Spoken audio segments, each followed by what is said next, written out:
लगभग देश में 20% बच्चे और बच्चियां गरीबी और अन्य कारणों की वजह से ड्रॉप आउट करते हैं, उनकी शिक्षा पूरी नहीं हो पा रही।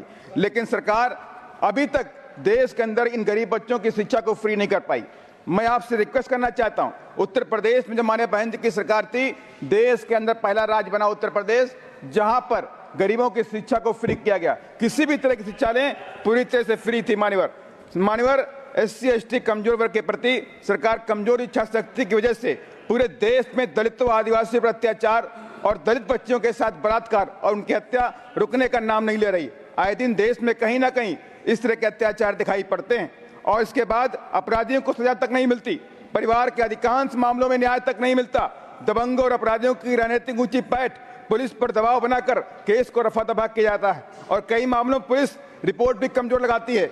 यहां तक कि कोई हिम्मत जुटाता है अन्याय के खिलाफ लड़ने की तो मान्यवर उसके ऊपर कहर बरपाए जाने का काम भी किया जाता है। मान्यवर इसका एग्जाम्पल मैं देना चाहता हूँ। इसका एग्जाम्पल मध्य प्रदेश के टीकमगढ़ का है।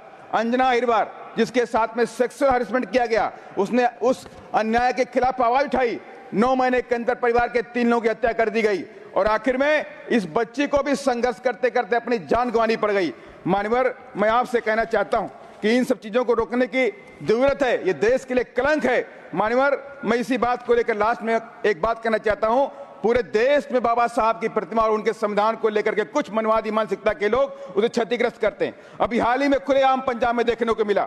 मान्यवर मनवादी मानसिकता के लोगों को मैं स्पष्ट करना चाहता हूं कि बाबा साहब और संविधान को मानने वाले लोग अपनी जान देकर बाबा साहब के संविधान और सम्मान में कोई आंच नहीं आने देंगे, क्योंकि बाबा साहब डॉक्टर अम्बेडकर हमारे भगवान जैसे नहीं, भगवान ही हैं। हम अपने भगवान और संविधान की पूजा करते हैं और संविधान हमारा पवित्र ग्रंथ है।